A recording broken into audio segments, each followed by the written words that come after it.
We open on a city that's completely wrecked. Fires, explosions, buildings collapsing, people getting eaten. And not by your slow, shuffling zombies either. These things are fast. The moment they sense a living person, they swarm like it's Black Friday and the store just opened. It's pure chaos. But here's the thing. This whole apocalyptic nightmare, it's just a movie. Our main character, Akira Tendo, is watching it while slurping noodles in his filthy depression den of an apartment. He's staring at the screen with dark circles under his eyes that make him look like he's been dead for about 3 years already. He envies the guy in the movie, because at least that guy is running from zombies. Akira's just running from his alarm clock. He glances at his phone. 3 in the morning, work in a few hours, same as every day. He doesn't want to go. He wishes he'd wake up in a different reality. Sound familiar? But Akira wasn't always like this. 3 years ago, he was fresh meat at a production company. Walked in with a smile that could power a small city and enthusiasm that made his co-workers nostalgic for their own lost souls. It was his dream job. He was going to make movies. He was going to be somebody. His first day, the CEO gave him a tour, introduced him to the department chief, Kurosawa, and then it happened. He saw her, Otori. The moment their eyes met, he swore he saw cherry blossoms floating around her. Love at first sight. He played it cool, of course. Didn't want to look like a desperate rookie in front of his senior, but he knew. He liked her, more than a co-worker. That night, the seniors took him out to a bar to celebrate. Drinks, food, getting to know each other. Otori even gave him that cute look that made his heart do a backflip. This was it. This was the start of something great. Then they finished eating, and you'd think it was time to go home like normal people, right? Wrong. Because in this company, the moment the food's gone, everyone's faces go blank. They pull out their work IDs like robots receiving a command, and they march back to the office for an all-nighter on his first day. Suddenly, his life made sense. The dark circles, the soul-crushing exhaustion, the reason he's watching zombie movies at 3 a.m. wishing he was the one getting eaten. He didn't expect this. Nobody warned him, but the seniors around him worked like it was the middle of the day, so he did too. He ended up sleeping at the office until sunrise, then worked through the next day, and the night after that. He finally went home 2 days later. Like most karoshi men in Japan, he had been slapped in the face by the reality of what corporations do to people. The next day, he told himself he didn't want to work for the first time in his life. But he forced himself not to quit. He took that ounce of motivation he had left from his college rugby days and tried to look at things from a different perspective. He went to work enthusiastically. His senior co-worker told him the company offers vacation days, mental health days, medical leave. Then he pointed at his own eye bags. Nobody actually uses them. So Akira changed his perspective. He started counting unpaid overtime hours with his co-workers, competing to see who could hit 200 hours first. He considered his workmate health-conscious because they were waiting for their piss to turn red from all the energy drinks. He convinced himself the department chief was passionate about mentoring because his lectures made them cry. It was all coping. Pure, unadulterated coping. Year 2. Akira's slowly becoming one of them. He hasn't showered in days. He thinks about running his head underwater, and the department chief tells him his co-worker Takashi couldn't make it, so the work is now his. Another all-nighter. He's so miserable he wishes a missile would drop on his head right there. And then Otori walks in. She noticed he wasn't eating, so she brought him lunch. She was the only thing keeping him sane. The only reason he hadn't completely lost it, until he found out she was the CEO's mistress. And they did it in the office. In the office. That was it. The last straw. That night, he asked himself why he was still working at this soul-crushing company when it was literally turning him into a zombie in real life. On his way home, he spent his last remaining brain cells gaslighting himself. It's not as bad as other companies. That's enough to stay. It's fine. It's fine. It's fine. Year 3 flew by. Nothing improved. Nothing changed. His mental health was in the gutter. He couldn't even distract himself anymore. He just didn't want to keep living. Going to work was impossible. But then morning came. The same hellish loop. He somehow dragged himself out of his apartment, managed to get to the door. He saw a ticket by his door, forgot to pay his bike space rental. He decided to go to the building manager's office to pay it off. Something was off. Nobody was responding. And then he saw it. Someone getting eaten. Not in that way. A zombie. The moment it sensed him, it chased. He ran. Chaos everywhere. Fires, screaming, people falling, and then it hit him. He didn't have to go to work. The smile that spread across his face was probably not the appropriate response to the apocalypse. But here we are. He was happy. Happily escaping from death itself. His world, which had been gray for 3 years, suddenly exploded with color. People's blood looked like paint.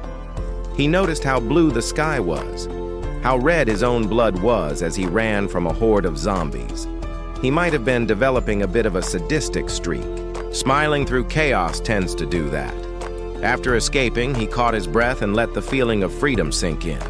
He thought about what to do with his day. Travel, binge movies, all the things he never had time for. Then he thought about Atori. He hoped she was safe. And since he had all the time in the world now, he decided on his first goal. Confess his feelings. 50-50 chance she's already bitten, but he'd rather risk getting eaten than live with regret. He rushed to her apartment on his bike. The sunset was beautiful. He stood in front of her door, legs shaking. Not from the bike, from nerves. He composed himself, rang the bell. Nobody answered. The door was open. The CEO was there, undressed, bloated, full of colorful blood, a zombie. Akira wasn't surprised. Instead of running, he stood there and let out everything he'd been holding in for 3 years. All the overtime, all the suffering. How the workers were dying while the higher-ups sat in their chairs being gluttons. He grabbed his tie, ready to tackle him. His rugby skills finally coming in handy after all these years. He pushed the CEO out the window, watched him fall hard on the pavement. Then he turned around. Otori was there, green blood dripping from her mouth, slowly turning. He was too late. Nothing he could do to save her. So with a broken heart, he stood up and confessed. Told her everything he felt. She heard him, probably, but her brain was already gone. She attacked, he dodged, and left. A farewell to his first true love. That night, he stopped at an abandoned convenience store. Needed a drink. After running and biking for his life, he realized he was thankful. Thankful he didn't have to go to work anymore. He knew death was uncertain. Not enough time to do everything he wanted. But with a new sense of confidence, he grabbed a notebook and pen, and he started writing. 100 things to do before becoming a zombie, hence the title. Zom 100. Bucket list of the dead. He woke up the next morning to a memory. The department chief yelling at him, banging the table until blood splattered on his hand and face. He jerked up, apologizing to nobody. Muscle memory. Then he realized he doesn't have to go to work. Apocalypse means no responsibilities. He went to his balcony and greeted the zombies with a huge smile. Not what you'd expect, but he was free. Before he could enjoy his lazy day, he cleaned his room, threw garbage out the window. Environmental laws? Who cares? The world's already a mess. Did his laundry, cleaned the bathroom, vacuumed. Everything was almost good as new. He rewarded himself with the holy water of the gods, beer. He teared up drinking it. No obligations. Heaven. He turned on the TV. News reports about how bad everything was. Fires everywhere. Their own studio became The Walking Dead. The reporter told them internet and telecommunications were down. No word from the government. Nothing certain. Then zombies breached the studio. She got eaten on air. At least she did her job till the end. Not in a nice way, but still. Akira's realization sunk in. The world was in a pretty bad situation, and he was casually drinking beer looking down at zombies. He reached for another beer. None left. He panicked, was about to throw a tantrum. His lazy day was ruined. He needed more beer. Nothing else mattered. While he was climbing down the pipes to get to a store, his neighbors, the Kasakas, saw him. They were panicking about their survival. Mr. Kasaka offered to help, but Akira refused. He was doing fine. He introduced himself, smiling like they weren't surrounded by hungry corpses. They introduced themselves too, unsure what to think. Akira offered to get them stuff from the store, oddly enthusiastic about it. Then he picked up his bike and went on his way, getting chased by a horde of zombies. According to him, better to get eaten than go a second without beer. He outran them, made it to the store, marched inside. A camera sensed him. He didn't notice. He was focused on the fridge, singing about beer. But someone was already there. A girl in a hoodie and shorts, refreshing herself with cold water, gathering practical stuff. Food, water. Another waifu joins the cast. He didn't want to scare her, so he started a conversation, awkwardly. She ignored him, focused on her phone. She was about to leave but heard something. He proposed exchanging contacts. Survivors need to stick together. She refused. Told him she didn't want to team up with someone who risked it all for beer cans. Someone who couldn't analyze risk. She wasn't wrong. A truck came barreling around. Zombies were making their way into the store. He tried to defend her. She grabbed his hoodie and tossed him the other way just as the truck hit the zombies. Double dead. She fell on top of him. He was dumbfounded. Didn't even notice she was gone. Flash of heaven. He understood what she said, even agreed. But she was pretty and badass. That lingered. He got back on his bike, but saw a scooter, upgrade. He rode faster with less hassle. On his way home, he realized he could upgrade as much as he wanted. Then he saw it, his dream motorcycle, a Harley, ultimate upgrade, sunset. He arrived at the apartment building. First, he stopped at the Kasaka's place to bring their stuff. Empty house, full of blood. The zombies got them, made them crazy, wrong decisions. This made him realize something. He could die anytime, or 60 years from now. Life's too short to avoid risks. He grabbed his pen and notebook, listed everything he wanted to do as a kid, as a free man. He scratched off some things already. The tragic confession. He made 30 items. Not enough. He thought about his parents, his friends, listed things he wanted to do with them. Satisfied, he called it a night. Let's go back 24 hours, to the girl's perspective. Her name is Shizuka Mikazuki. She started her day early, treadmill for an hour, listening to the news, keeping fit, survival instinct. After exercise, she tried to contact her office in LA. No response. So she listed the things she needed. Goals to maintain, fitness, composure, reducing sugar intake. She was strict. She watched a zombie movie. Terrible ending, studied the types, slow ones, fast ones. From her apartment, she used binoculars to study the actual zombies outside. She was dedicated, but she needed raw data, needed to see them in person. So she gathered supplies, set up a camera on her bike, and ventured out. At the store, she grabbed food and necessities. She saw a sugary cupcake, hesitated. Goal to maintain. While Akira did anything for beer, she did everything to survive. She saw him march into the store, a bunch of zombies chasing him. She acted cool before he saw her. He looked like an idiot, grabbing beer during an epidemic. But she had to act fast, avoid getting devoured. She heard a horn, a truck with a zombie driver. She knew it would hit the store window. She spoke to him, refused to team up, bought time. He decided to take the risk, defend her. Unexpected. She grabbed his collar on purpose. Saved him. The truck hit. Chaos. She grabbed groceries and left. Sunset. She made it home. Food, water, supplies secured. She got the data she needed, browsed the footage frame by frame, studied zombie patterns and behavior. Then she saw it. Akira, smiling enthusiastically, chanting about beer. It intrigued her. Someone happy in a state of emergency. It confused her, made her think about her own choices, the cupcake she didn't get because she needed to stay healthy. Life is short. Eat and drink anything you want. Next scene. Shinjuku City. A bar taking in survivors. A girl who lost her parents was crying. Sweets couldn't calm her down. The bar owner, Sho, comforted her, told her it would be okay. One of his men informed him the zombies were close. Sho held the girl's hand, assured her he'd come back.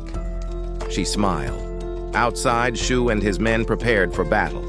Molotov cocktails, bats. His subordinates were already fighting.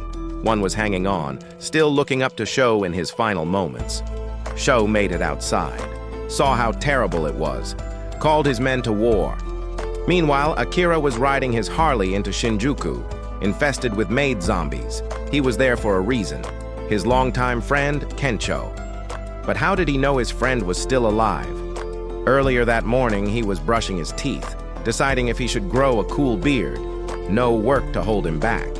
He found a magazine with Ryan Reynolds on it, drew a beard on his face, wondered if he'd look that cool. He did not. Looked like a homeless man who lived in a sewer. So he shaved, scratched another item off the list. He got out of the shower, a bunch of message notifications. Internet was back after 3 days. He messaged his friends. It had been a while. Work always got in the way. Now, he was free. He used sticker emojis like it was a normal day to hang out. Waited for replies, distracted himself. 50-50 chance they were alive. Nobody responded. He felt gloomy. Then he realized he could only use his phone because internet traffic was down. Fewer people using it. He regretted all the time he could have spent with friends instead of working overtime. He scrolled through his contacts. Kencho. He remembered Kencho's last words. Guys like Kencho would just lie down and die. But Kencho wasn't lying down. He was in a room in Shinjuku, breathing hard like he'd run 1,000 miles, peeping through a door. A zombie saw him. He slammed it shut. 3 days since it started. Only water. Worst of all, there was a zombie girl tied up in the room, aggressively trying to reach him. She was tied up. He was safe. Luck still present on unluckiest days. His stomach rumbled. Starving. He closed his eyes, saw Akira laughing like there was no tomorrow. Asked himself why he was thinking about Akira, felt pain in his side. Then he figured it out. Akira always laughed at his stupid jokes. His phone vibrated, shock on his face. Akira was calling. He answered. Akira's voice was alive. Amazed, Kencho picked up. Akira didn't give him a chance to talk, rambled on like there was no apocalypse. Kencho asked why he sounded so hyped. Akira said he'd tell him when they meet. Asked where he was. Kencho said Shinjuku. Without hesitation, Akira said he'd be right over. Kencho shouted it was impossible. Forget about him. Akira told him to text his address and hung up. Akira rode toward Shinjuku, remembered their college days. Rugby club, 4 years together. Kencho was handsome, a smooth talker, popular. But he went all out to be the life of the party. He was his closest friend. Kencho became a big-time real estate agent after college. Natural talent. Things were smooth for him, unlike Akira's life. A few years back at a bar, Kencho bragged about getting a model, showed her picture. Akira looked like a zombie. Kencho was having the best time. Akira's soul was getting crushed. Kencho knew he wasn't having a great time. Advised him to quit. Akira exploded, called him stupid for bragging. Things got heated. They ended their drink on bad terms, back to present. Akira felt bad, wanted to make up. He used a car horn for distraction, lured every zombie in the area, even saved Sho in the process. Crazy what someone with nothing to lose can do. Coast clear, he made his way to the hotel where Kencho was. Kencho wasn't sure what happened, but the corridor was clear. He went toward the exit, slowly. Then Akira snuck up behind him, whispered his name. Kencho was startled, turned around with shock on his face. Akira was crying, said Kencho was right all along. He should have quit. Instead, he got jealous, took his anger out on him, apologized with tears streaming down his face. Kencho couldn't believe he went all that way just to apologize. Then tons of zombies rushed them. They ran upstairs, rooftop. Kencho tried to shut the door. Too many. Akira found a heavy air conditioner, put it behind the door. They piled on more, but it wasn't enough. Sooner or later, the zombies would get through. Kencho was losing his mind, shouted what they should do. Dead end. Akira sighed, said they should jump to the other building. Leap of faith. Kencho hadn't eaten in 3 days, thought it was a messed up plan, opposed it. Akira positioned himself like he was about to jump, didn't listen, ran and jumped, landed successfully. He hyped Kencho to hurry over. Kencho stepped back, apologized. He couldn't jump. As zombies pushed the door, Kencho confessed. He didn't enjoy his job at all. Day after day, he had to smile while lying to people, tricking them into bad contracts. The praise, the recognition, the gorgeous models, dining with politicians and athletes. None of it made him happy. He was lying to himself to feel less empty, burst into tears, apologized to Akira. Akira smiled, mentioned Kencho's fun-loving side. His dream was to be a stand-up comic. Kencho made his decision, turned sideways. Akira shouted for him, zombies rushing. Kencho jumped, took off all his clothes. Akira burst out laughing. Kencho's jump wasn't enough. He was hanging onto the side of the rooftop, about to drop. Akira reached his hand. Next day, Akira enjoyed his game. Kencho prepared a feast, stay-at-home camping. Akira praised his cooking, believed his popularity was the reason. Kencho brushed it off, teased him about not having a date. Cooking makes a man manly. Akira swore he'd find a date. Kencho looked at the horde of female zombies below, wished him luck. Kencho saw Akira's list, things to do before becoming a zombie. He decided to add his own wish, being a stand-up comic. Akira refused at first. Kencho said he wanted to be by his side in his adventures. Akira agreed. They rode to Kukuro for a wide TV screen. Kencho was troubled by his lack of experience. Akira told him not to worry, asked why he wanted to be a comic. Kencho happily replied it was his childhood dream.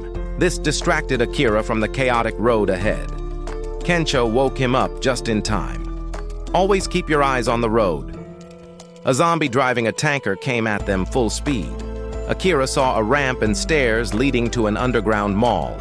He drove toward it, dodging the tanker, making his way down. Fire exploded behind them. Kencho was relieved, but zombies came charging. Akira found an electronics store to hide. Kencho was being dragged into his wild side. A light flashed behind them. Survivors. One was angry at Kencho for praising their survival, but Kencho remained optimistic. They were in the basement of a department store. Food wasn't a problem. Everyone settled down for dining and wine. The survivors were 3 flight attendants, Ryo, Maki, Yukari, and an old guy in serious panic. Akira and Kencho were shocked and delighted. Nobody was having a great time with the zombies making noise outside. Ryo left to get more drinks. Akira tried to lighten the mood, asked Yukari if she had a boyfriend. She got pissed. He asked Kencho for help. Kencho and Maki were already in their own world. Kencho looked back and smirked. Akira remembered their conversation about him being unlucky with dates. World's always unfair. He decided to level up his moves, told everyone about his exploitative job, 3 years of hell, then challenged himself to snort a full bottle of tequila. Ryo came back and cheered. Kencho joined in, dancing and laughing. Akira was completely knocked out. They enjoyed their time despite being trapped in a dark basement. His unnecessary but successful performance made him throw up in the bathroom. Yukari approached him, helped with his unwell stomach. A single gentle touch, and he thought he still had a chance. Touch deprived. As zombies paraded outside, the drunk Rio complained about her work. The old guy was trying to suppress the urge to turn into a zombie. He'd been bitten on his leg. He went full zombie. Attacked Rio. She screamed so loud that Kencho, fully naked in bed with Maki, heard it. Meanwhile, Akira asked Yukari about her concern for his well-being. She replied sincerely, added that she had a boyfriend, separated from her, but hopeful for a reunion. Akira thanked her for letting him dream even for a short time. Not every dream comes true. Kencho and Maki went to check on Rio. She was a zombie, charging at Kencho. He dodged. She got Maki. Fun doesn't last long in an apocalypse. Rio turned back to Kencho. He used one of their suitcases to defend himself. Ended her life. Downstairs, Akira and Yukari had a deep conversation. She confessed the hardships of being a flight attendant. Physically demanding, mentally exhausting. But she pushed through because the safety of passengers depended on them. She told him about an incident where a man lashed out at them for a flight delay, called them flying waitresses. Akira felt bad. She ended with painful words that kept reminding her why she worked hard, blamed her childish dreams for mistaking a glamorous job for heavenly work. Akira reflected. He had dreamed of working in a production company because of the glamour. He was eager to experience it without ever knowing what lay behind that fabricated world. The exploitation was just his excuse for quitting. But then he remembered. That dream was borrowed, wanted by someone else. He asked Yukari whose dream it was for her to become a flight attendant. Before she could answer, the old guy turned zombie, attacked her. It happened too fast. Akira was shocked, angry. He punched the old guy, pushed him downstairs, refused to leave Yukari alone. She was bitten. Time was ticking. She told him why she wanted to be a flight attendant. Her first flight as a kid. A flight attendant rubbed her back. Caring for people at difficult times was her dream from the start. Even in her last moment, she smiled at him. The old guy charged. Yukari pushed Akira upstairs, thanked him for the wonderful last moments of her life. Another day, another trauma. Akira ran back to Kencho, crying, ready to dump trauma on him. Kencho told him about escaping. Maki was after him, but he also got the wide TV screen Akira wanted, without Akira even asking. Akira almost forgot what happened, laughed at his psychotic friend. They escaped the basement, rode home with a brand new TV. As the sun faded, Kencho prepared food. Akira enjoyed his game. How it started could also be how it ends. Kencho confessed about being traumatized by flight attendants after their zombie experience. Akira ignored him, focused on his game. His mind went back to Kencho fighting for his dream, Yukari happy with hers. It made him realize he lost his dreams years ago, so he grabbed his pen, wrote another wish, to remember his childhood dream, returned to his controller, more fired up than ever. Flashback. Young Akira. Countryside. He was biting a bully for picking on his friend's dog. The bullies gave up despite beating him. His friend thanked him. He took back his helmet, said the typical hero line.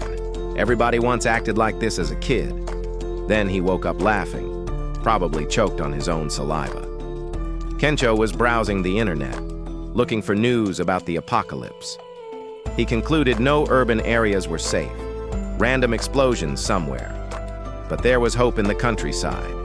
The self-defense forces isolated themselves in Gunma, several villages in the mountains, sealed off access tunnels. Akira's family might still be safe. He was relieved. Their next mission. Kencho dyed his hair blonde, something he always wanted to do. No job or reputation to keep. Why not? It would help as a comedian. Akira remembered the topic of dreams, told Kencho he decided to become a superhero. Kencho was speechless. "Are you kidding me, face?" Akira repeated it. Kencho tried to talk sense into him. No superpowers. Akira was determined. It was his childhood dream. Saving people with a cool costume. No reward. YOLO mindset. Kencho couldn't burst his bubble. He researched how to deal with zombies. Kencho was convinced. Akira scratched off another list, changed it to fulfill his new list, becoming a hero. They went to an aquarium park, something they hadn't done since childhood. Semi-vacation. The aquarium was in bad shape. Even the shark became a zombie. They entered the back rooms, felt new and weird, found what they needed in a locker, a diving suit, one step to becoming a hero. Akira spray-painted it to design his costume. Meanwhile, a bus full of people was stuck. The driver told them they had to wait for zombies to clear the road. People were anxious. One survivor didn't tell them he was bitten. Classic zombie series cliché. He turned, ate nearby people. Panic. People ran. Zombies outside feasted. An anxious girl ran toward the aquarium. An athletic runner zombie chased her. She tripped. Saved just in time by a new hero in Japan. Akira, in his hero costume, standing in a hero pose. Kencho at the entrance looking like a forced parent supporting his child's crazy idea. The shark suit, made with titanium mesh, bite-proof, invincible against zombies, cheat code found. The other thing left was getting people inside. Akira noticed one of the civilians was his convenience store crush. He was in awe, thought it was fate. Didn't notice the zombie rushing him. He wanted to impress her. It went downward when he got bitten. No damage thanks to the suit, but it still hurt. Kencho was busy keeping civilians safe. For some reason, he trusted the suit so much he ignored the attack. Akira struggled to get the zombie off. All he could think about was how he turned his crush off. Still time to feel embarrassed. People were safe inside. The hero returned. Kencho patted him on the shoulder, proud. Akira noticed his crush. Kencho got the signal. Encouraged him to talk to her. Awkwardly, he did. Tried hard to make her remember the day they met. Was about to ask for her contact again. She told him she had no business with people trying to be a hero for her. What he was experiencing was a psychological coping mechanism. She gave a detailed analysis. Kencho had to save his best friend. Akira realized being a hero might risk Kencho. Wondered what a hero really was. Loud thud. A red eye was walking toward them in a corridor. It was a hybrid. Sharkman. First villain. It attacked. They ran, trapped by Sharkman and pure zombies. They went to the emergency exit. The anxious girl pushed Shizuka out of her way, left her trapped. Akira noticed she wasn't with the group. Went back. Shizuka thought she would die. Then the hero punched the villain. She scolded him for saving her. He snapped, told her he didn't need a reason to save people. It's like if you're hungry, you eat. She still didn't understand. No point in lecturing him now. He had no strategy. She had one. Brains and brawn. She warned it would be risky. He agreed. Kencho was above the vent, wanting to help but scared. They worked out their plan. Sharks have sensory organs in their heads. Detect electrical charges. They would create a jolt in the shark's sensory organ from direct contact with human muscles. Akira would distract the shark. Shizuka found a battery in the aquarium store. Akira's situation was tight. Kencho saved him by distracting the shark with his raw, exposed body. Became bait hanging from the vent. Gave Akira courage. Shizuka tossed the batteries his direction. With a single crackling thunder punch, he took out the shark. Her theory worked. Dawn breaking. They were on their way back home. Akira scratched another bucket list item. They split with the other group. Shizuka went with them because she was sick of working with big groups. Kencho tried to matchmake them. She said out of the question. She noticed Akira's notebook. Their goals were opposite. Her top priority was avoiding becoming a zombie. Theirs was doing things before becoming one. She scolded him for being so risky. He told her she was someone precious to him. Even if he wasn't a hero, he'd still save her. She finally melted. They got back on their motorcycle. Shizuka found a safe place to live. Before parting, she finally gave him her contact. He accomplished more than expected that day. Kencho asked what they'd do next. Akira had already fulfilled his days in Tokyo. They decided to go to his family in Gunma. Before that, they went shopping in Tokyo's luxury stores. Akira's eyes shone at a solid gold watch. He bought it, more expensive than they'd earn in 10 years. They made the most of that store, picked the most luxurious products, one of their bucket lists.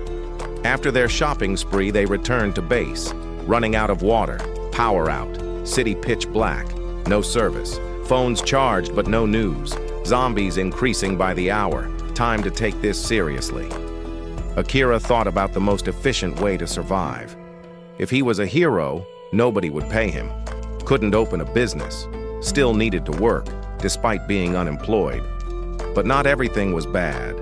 There was still good left, like looking at the Milky Way. It reminded him of his family. They decided to visit them the next morning. They packed their things.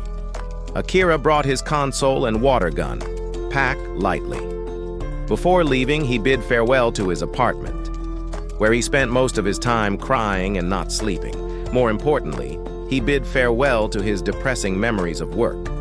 He had an idea for convenient travel to the countryside, an RV, house on wheels, most idealistic way of traveling. Zombies get in, drive away.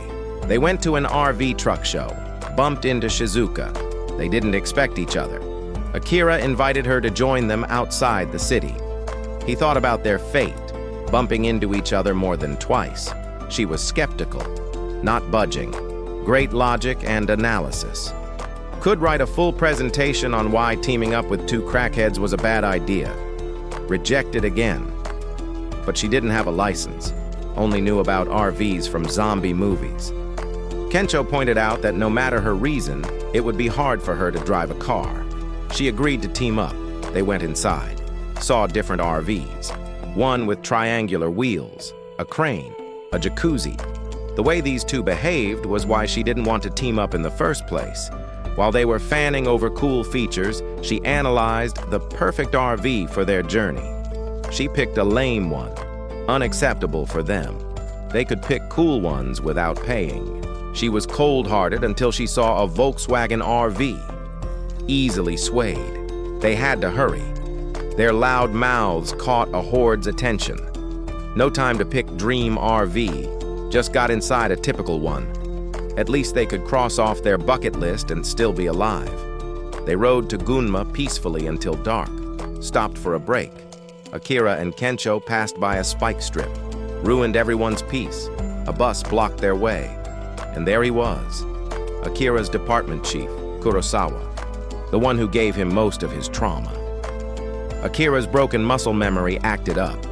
Kurosawa saw their sticky situation, offered to help. His face changed in a snap, looked chummy and kind. Akira fell for it. Then Kurosawa mentioned he'd help in exchange for Akira working for him for 2 days. Akira frowned. He agreed. Kurosawa brought him to his company, helpless people working for him. Kencho was getting patched up by Shizuka. He blamed himself for forcing Akira into this. Shizuka knew it wouldn't be just 2 days. Greedy people always find a way. The next day, Akira worked under scorching heat, reminded him of his nightmare. He was doing his best not to get his motivation stained. Looked around. People were as tired as he was. He had an idea. Risked his life again. Took a few cases of beer from the van he was loading, put them in a refrigerator. Kurosawa found him, got mad. Seeing him chilling beers was unpleasant. His other men in baseball outfits saw them, assumed Kurosawa was chilling beers for them. They were touched, finally getting quality drinks. Kurosawa put on his HR face, told them he was just asking Akira to chill their beers for tonight. They were having a welcome party for Akira and his friends, a small gesture of gratitude. But Akira was sweating, got that menacing glance. The most cracked up thing? They were using zombies to pull cargo, tying them in front, using humans as lures. Zombies were merely equipment to him, like Akira and the others. He pointed out to Akira that he was nothing special, worthless. Following orders like those zombies was the best he could do. Working like a zombie. What was the difference between now and before? Kencho and Shizuka were in the infirmary.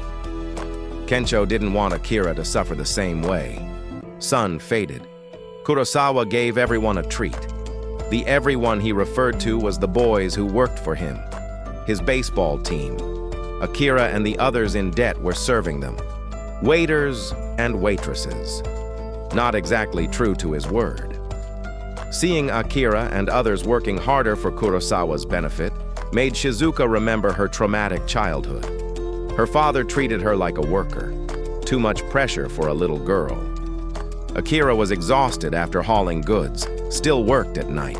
An old lady served Kurosawa beer. He slapped it out of her hands, didn't want to be served by an older woman, demanded Shizuka pour him a drink. She could drink the beer like a boss. He harassed her, asked her to smile more, or consequences. Despite seeing Akira busy serving others, Kurosawa called him over for another bottle. Empty bottle. Got mad again. He was helping Akira in his hardship. Only made sense for Akira to follow everything he said. Hearing Kurosawa talk down to Akira reminded Shizuka of her past. Her father telling her what she needed. Heir to his big company in the States. Lehman Brothers. Even Americans feared him. What more to be his daughter? Flashback. Young Shizuka found a puppy by the road. Decided to adopt it. It was sick, wouldn't eat. She studied animals, learned to heal the puppy herself, good at almost everything, except reading humans. Her father found out about the dog, called the Humane Society. Put it down, because he was the one who kept her alive. All she could do was shut up and obey. Akira was getting badly scolded by Kurosawa. Then Kurosawa sprinkled his black ice cream with sweet words. Made Akira think there was nothing good in freedom. Just zombies waiting to be fed. Encouraged him to stay where it was safe, under his arms. Akira was easily swayed. That's what trauma does. Shizuka knew those words. Her father used the same meaning. All for their benefit. She read Akira's bucket list again. Knew he wouldn't back down. Added another entry. Next day. Kurosawa's subordinates were hauling a truck. Didn't know a zombie was inside. About to cause trouble. It was Akira and Kencho's day to get out. But Akira was brainwashed. Wished to stay. Become Kurosawa's subordinate.